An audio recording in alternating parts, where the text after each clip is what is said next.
Барыңарга салам. Аты жөнүм Али Токтакунов, Атамекен партиясынын курамында шайлоого баратам. Аймактарды кыдырганда бир эле үгүт жүргүзбөстөн, журналисттик кесибине байланыштуу эл арасында эмне көйгөйлөр бар, эмне көрүнүштөр, коррупциялык илдеттер бар, аны дагы аныктап жүрөбүз. Мына ошонун бирден бир маанилүүсү бул мектептерге акча чогултмайлар.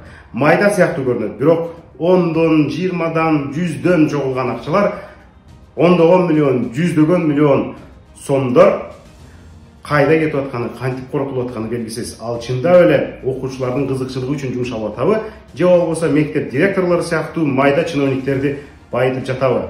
Мына ушул жөнүндө биз сөз кылабыз.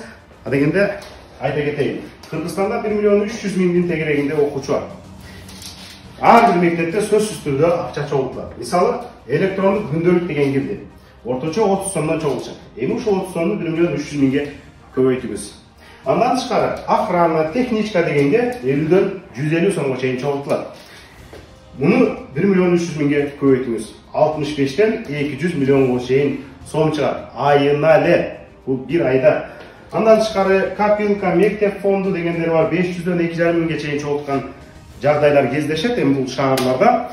Ошондой эле майрамга, анан дагы бир нерселерге, тиги буга, майда чүйдө, боруго, тряпкага деген сыяктуу чогултмайлар аябай көп. Бирок мунун бардыгына чек бербейт.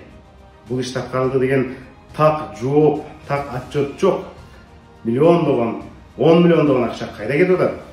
Биз билебиз. Мектепке Lexus менен келген директорлор бар. Түшпөс хан сыяктуу 10-20 жылдап мектепте иштеп, бирок эбегейсиз байыган майда директор чиновниктер бар.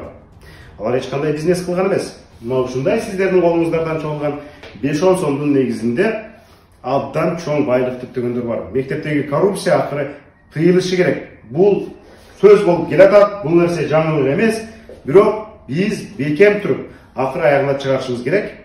Албетте бул маселени биз иликтеп атабыз. Сиздер дагы маалымат болсо бизге бериңиздер. Менин койгон максаттарымдын бири мына ушул мектептеги коррупцияны дагы аягына чыгаруу. Анткени коррупциянын чоң кичинеси болбойт. Жана бул мектеп маселеси ар бир адамга, ар бир окуучуга, ар бир үй бүлөгө тиешелүү болгондуктан мен үчүн муну жоюу маанилүү деп эсептейм. Буюрса алдыда бул маселени далай жолу көтөрөбүз. Ал үчүн бизге жардам бериңиз. Маалымат жөнөтүңүз. WhatsApp номерим мына ушул. Көңүл бурганыңызга чоң рахмат.